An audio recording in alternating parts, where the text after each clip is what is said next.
Good afternoon, everyone. On behalf of Simulations Plus, I welcome you to our third quarter fiscal year 2019 financial results conference call and webinar. Hosting the call today is Simulations Plus's CEO, Sean O'Connor, and the company's CFO, John Kneisel. An opportunity to ask questions will follow today's presentation. You may send your written questions using the questions pane on the control panel, or you may use the hand-raising icon on your control panel to ask your question directly. Please be sure to enter the unique audio pin displayed when you join the call.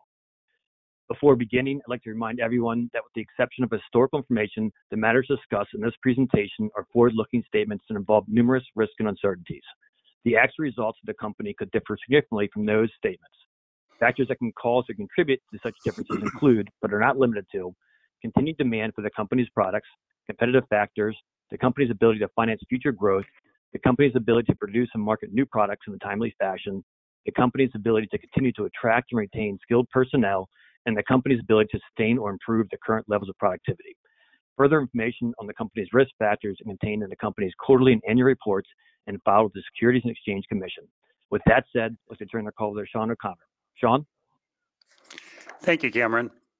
This was a very strong quarter for Simulations Plus. We made excellent progress with regard to our key initiatives for the year, and our financial results are reflective of the return on these investments, with increased revenue growth and profitability during the quarter.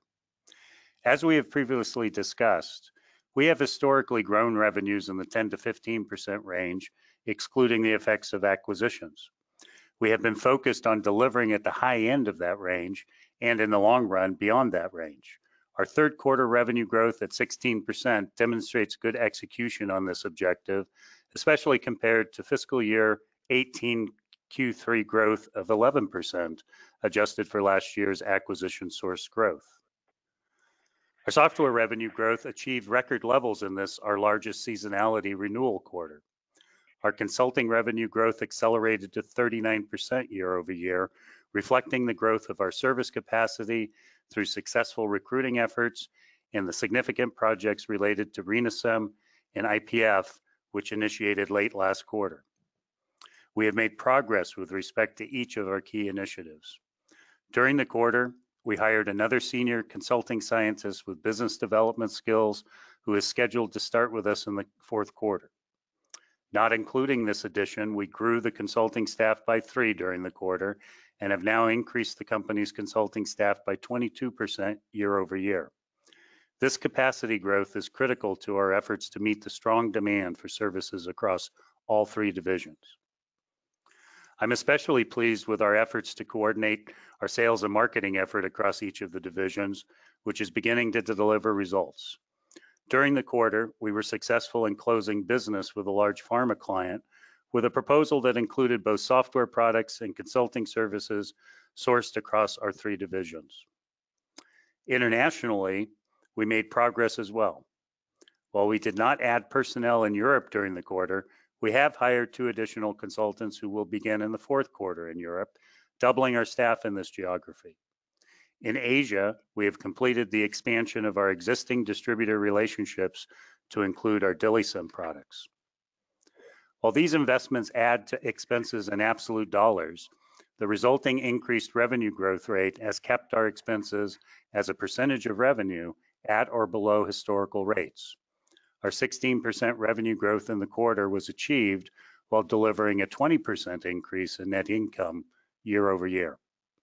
Year to date, our 13% revenue growth was achieved while delivering a 25% increase in net income, excluding the effects of last year's deferred tax benefit adjustment. And not insignificantly, our cash position continues to grow, net of continued dividend payments and funding of deferred acquisition costs. Overall, we made good progress on all key initiatives, and I'm encouraged with the results and the team that we have in place to execute on our strategies.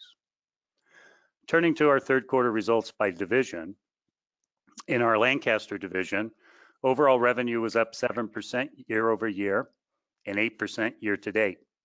Software revenue at $5.4 million is a record for the company in this our quarter with our highest level of renewal business. Consulting revenue in this division grew 53% on its small base, reflecting the demand, however, for collaborative efforts for Castro Plus enhancements and PBPK modeling assistance. Overall, our Lancaster division continues to enjoy good revenue growth in line with renewal seasonality and in line with our historical growth expectations. Breaking this down further, 81% of our revenue was from renewals, 10% from new licenses, and 9% from consulting. Our renewal rates were 85% based on accounts and 93% based on fees. Our license units of 284 were up 5% year over year. We added 7 new commercial companies and 11 nonprofit groups. We have projects with 28 companies and 4 funded collaborations. During the quarter, we strengthened our relationship with the regulatory agencies worldwide.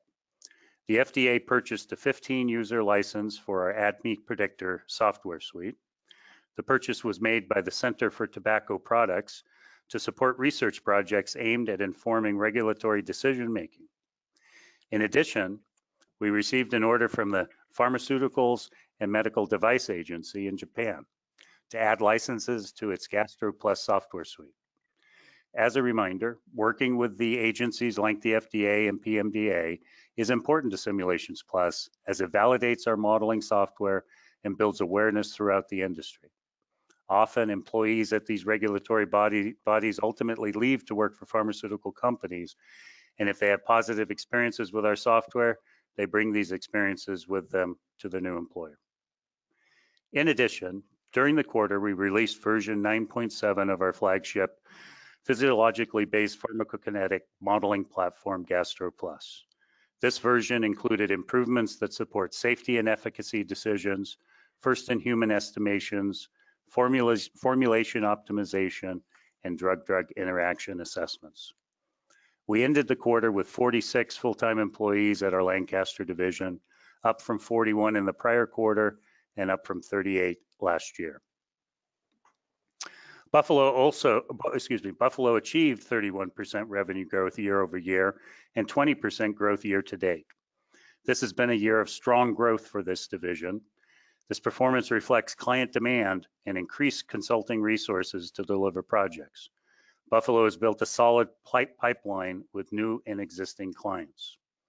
We ended the quarter with 45 FTEs at our Buffalo division, up from 42 in the prior quarter and up from 41 last year.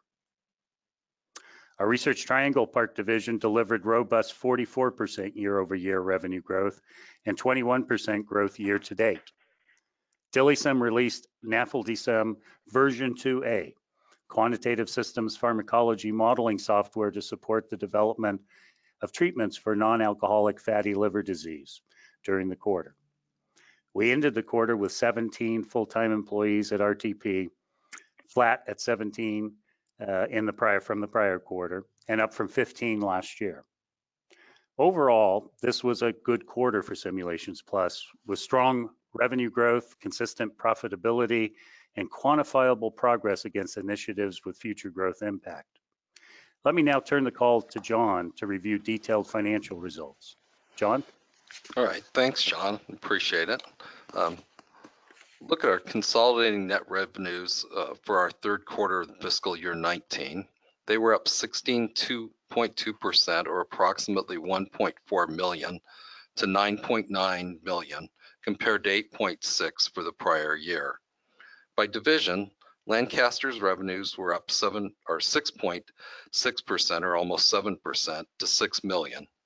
Buffalo revenues were up 30.7% to 2.5 million, and RTP revenues were up 43.5% to 1.4 million over the same period last year. Consolidated software and software-related revenues were up 230,000 or 4.1%, and consulting service revenues were up 1.2 million or 39%. The gross profit increased 16.6% to 7.6 million, representing a 76.6% gross margin in the third quarter of fiscal 2019, compared to 6.5 million or 76.3% gross margin in the same quarter last year. Cost of sales increased this quarter about $300,000 compared to the prior year, due mainly to growth in labor count as well as salary and benefit increases, accounting for the majority of the change. As a percentage of revenues, cost of sales was relatively unchanged, decreasing slightly by 0.3% to 23.4%.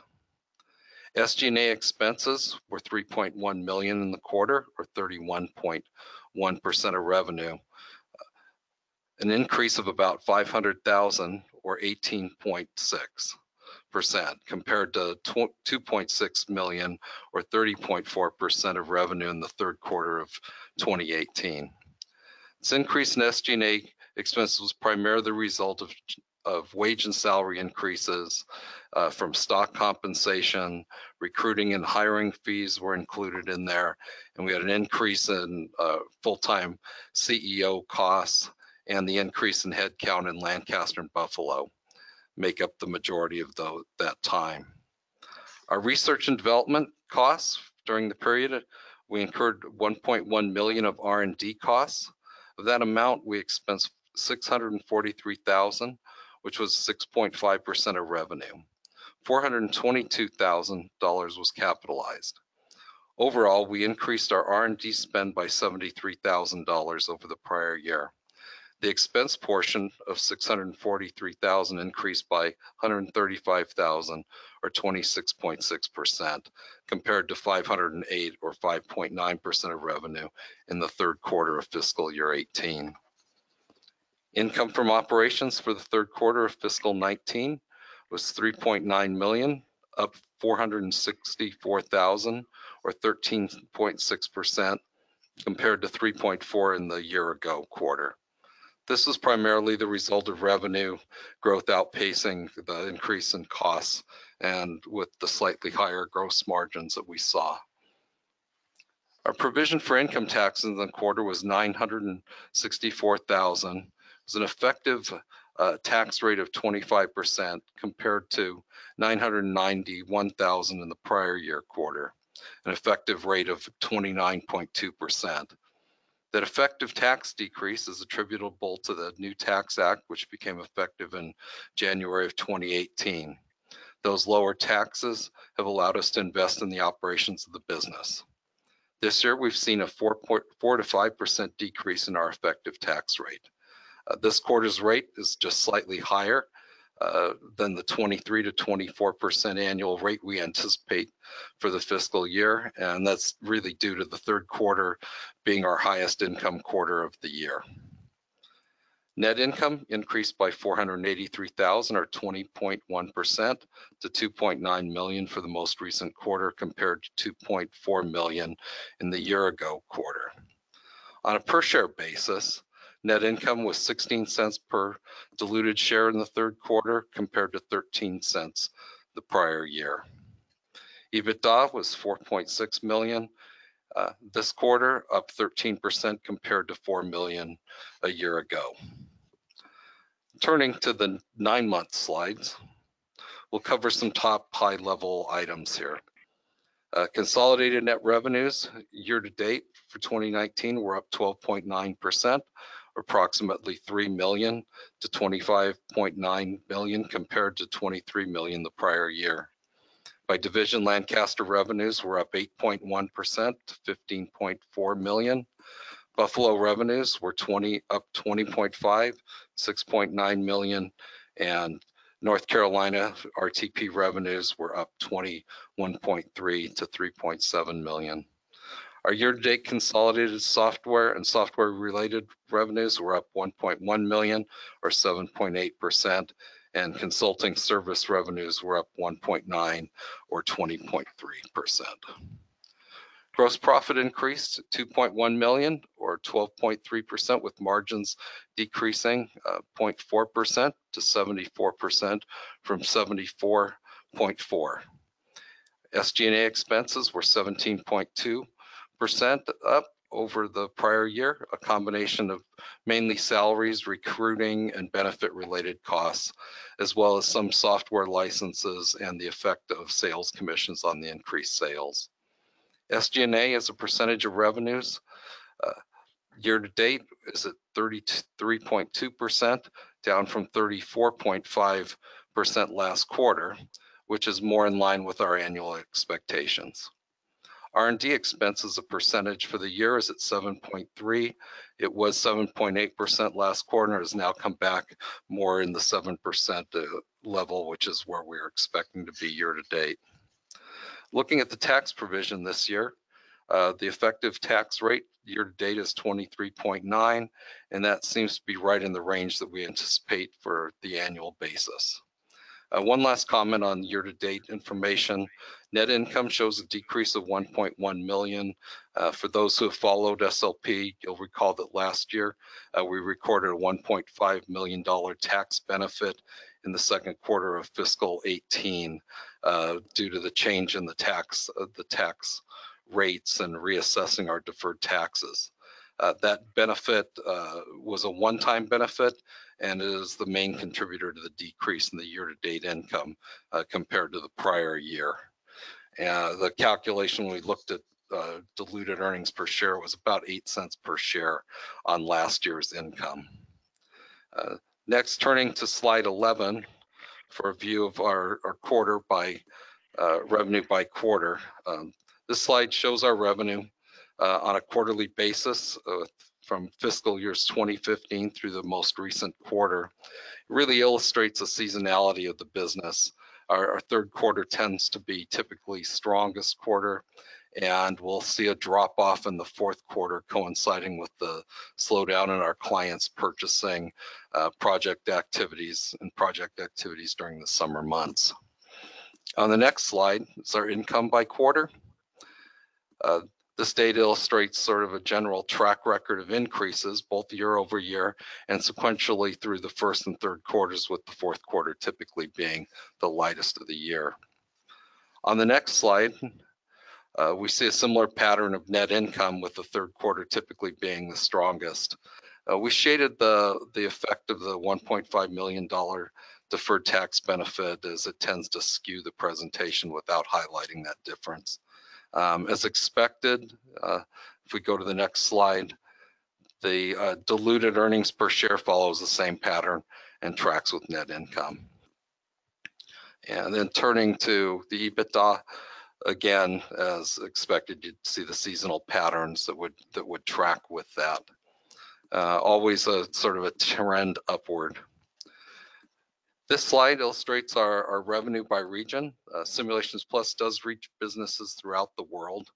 While the majority of our revenues are North American based, you can see that Asia and Europe are strongly represented, but we do both see those markets as growing source of revenues for the company. On the next slide, we provide on this chart a quarterly view of our cash and cash outflows for dividends and acquisitions, and the impact of our cash over the last basically 5 years now. Beginning with the first quarter of fiscal year 2015 on the far left side, the blue bars at the bottom illustrate our consistent dividend payout. And then in beginning of 2018, our board increased dividend payment to 6 cents a share. That's where that tick upward is on there.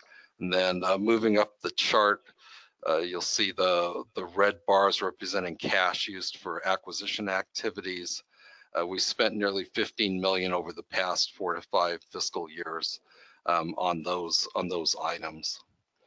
Most notably on this slide has been our ability to return cash to our shareholders through consistent dividends, and we've been able to invest for future growth through acquisitions and maintain a healthy balance sheet and keep our cash balance up and not borrow any debt as we've increased the value of the company. As of yesterday, our cash balance was at $12.9 million. We do have a payout of about 1.7 to make for the next 2 months for acquisition payment on our RTP acquisition. But again, today we announced with our earnings release that the board of directors has voted to distribute another 6 cents per share quarterly dividend payable August 1st. Now I'll turn the call back to you, Sean. Thank you, John. In summary, the quarter demonstrated the continued returns on our growth-related investments. Revenue growth outpaced increased spending, and we enjoyed strong gross and operating margins, leading to increased profitability. Our revenue outlook is positive and tracking to the higher end of our growth expectations for 2019. We continue to recruit additional staff in support of our service business and invest in our sales and marketing efforts. And finally, look to expand our international presence. As this quarter has demonstrated, the absolute dollar impact of these investments can be offset with strong revenue growth. I'm encouraged with our progress and believe we are on track. With that, let's open it up for questions. Thank you, Sean. Once again, if you'd like to ask a question, use your telephone. Please use the hand-raising icon on your control panel and be sure to enter your unique audio PIN. While we wait for any potential questions on the telephone, we'll first start with some of the online questions that have been posed. The first question comes from Howard Halpern, and his question is, you mentioned a large customer that will include software consulting services across your 3 divisions. Do you have any additional proposals outstanding that will use all 3 resources for your 3 divisions? And how does the new and renewed licenses with regulatory agencies globally play into your sales and marketing strategy? Well, first of all, with regard to the cross-divisional sales activity, yeah, we're certainly targeting our larger accounts and any other opportunities for a more broad sales process with them that covers all of our 3 divisions. This process is initiating. We've had some success to date. There's certainly other opportunities in the pipeline for these sorts of efforts. A lot of benefits that come from this. It's our ability to reach more broadly across our client organizations, both in the preclinical and clinical sides of their organization, leverage visibility that we may have in those clients in one side or the other into a broader understanding of what we can offer in the less impacted areas historically. Raise our visibility up the organization chart within those clients. So yes, this is a key piece of our sales strategy, one that we've really just on the early ground level efforts for. Good to see some results starting to come from it. I believe a lot of opportunity ahead of us in this regard. Regulatory opportunities, as I said, there's a people benefit in terms of the movement of people in the industry, much like our efforts to provide academic licenses for those institutions that leads to training using our products. And as those individuals matriculate into industry, they're familiar with our products and gravitate to them.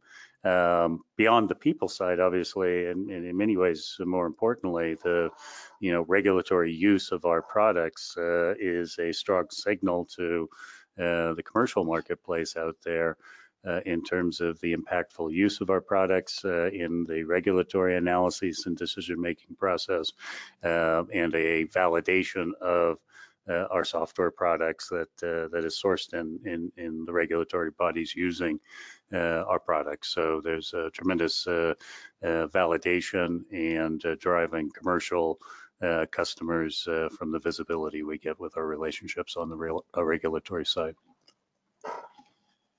Thank you. The next question also from Howard is, where does the Kiwi communication and collaboration platform stand in terms of customer acceptance and revenue growth potential? Yeah, we had a release in the quarter as well on our Kiwi product, providing more functionality there. We continue to support it and have a loyal but small base of customers there. And they are responding very well. The marketplace as a whole is still one that is maturing in the sense of the functionality, the value that a Kiwi product brings to the table is still being accepted and evaluated in the industry as a whole, or those that have adopted that sort of product have typically built a solution in-house to meet their particular needs, SOPs, process that they have implemented internally.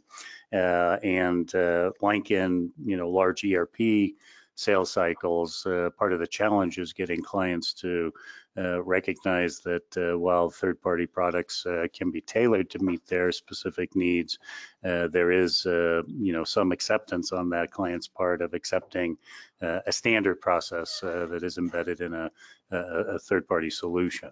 And so the market is working its way through that evolution right now.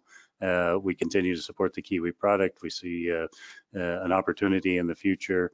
It contributes in terms of small incremental growth, contributes in terms of visibility and the comprehensive nature of our software portfolio that we're able to offer in those presentations to our clients.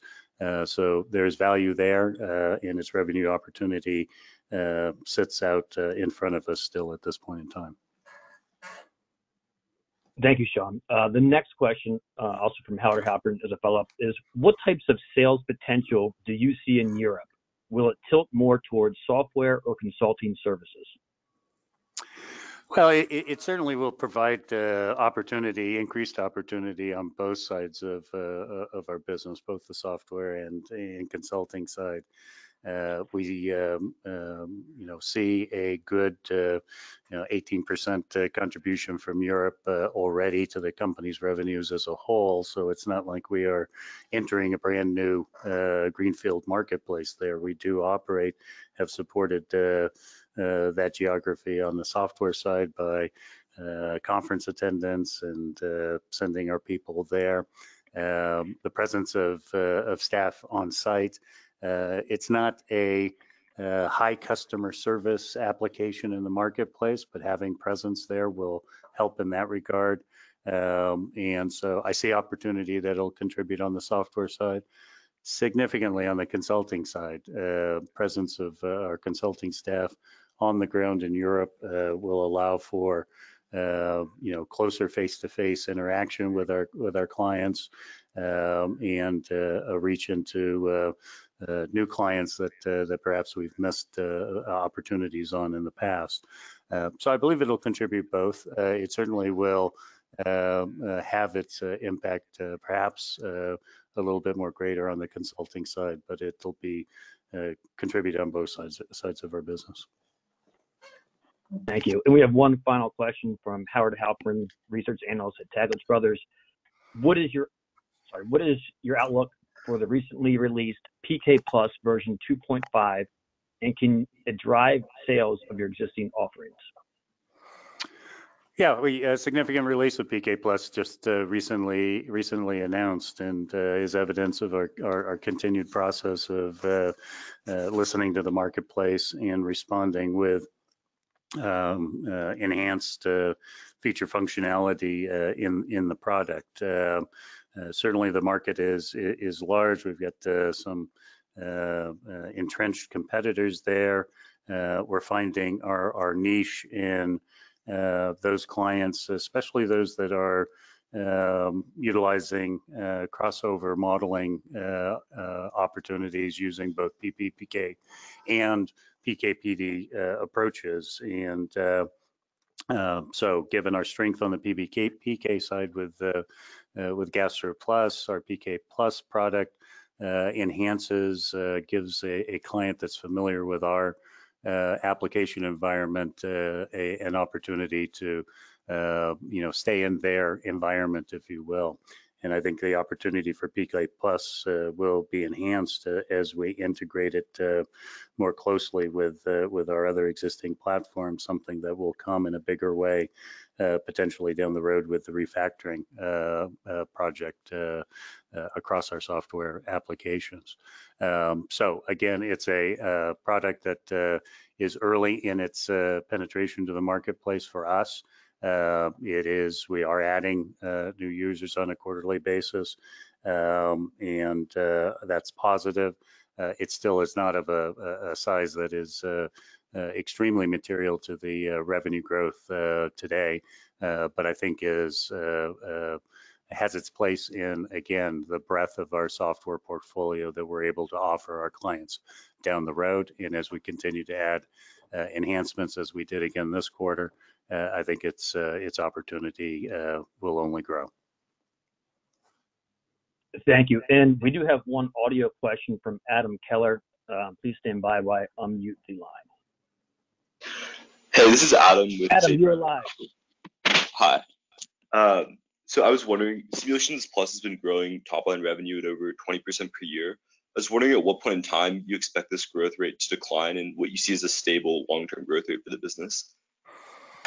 Well, the historical growth rate of the company, while we've jumped up to 20% and above, if you look at those quarters where we've been in that at that level, it's usually been contributed to significantly because it was a year in which we were seeing the benefits of acquired revenue versus comparable years where that acquired company, be it Cognigen or Diluted, did not exist. And so the revenue growth percentage basis was enhanced by those acquisition revenues. If you go back and you look at the company on an apples to apples basis and extract that acquisition revenue, the base business at each step of the way, first is Simulations Plus alone, and then with Cognigen, and then the addition of Diluted on an organic growth basis has grown 10 to 15% within that range pretty consistently over the years.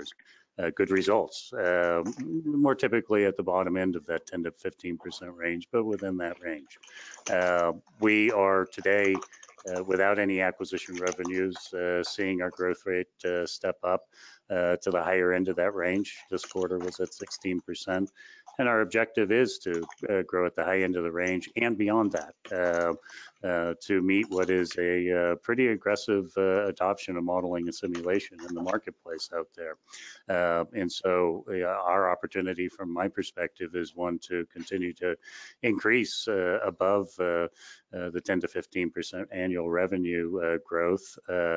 Acquisitions are a part of our strategy, and when they come into play, they will bump our growth rate up temporarily during that first year after an acquisition. And we look forward to that benefit as well. But on an organic basis, our sights are set pretty firmly on growing at the top end and beyond that 10 to 15% range, and certainly don't look out and see a decline in the future ahead of us at this point in time. Thanks. And we do have one further written in question from Carl Hoffman, and his question is, you indicate that the payout ratio for the dividend is at 46%. Is the board thinking about a targeted payout ratio going forward?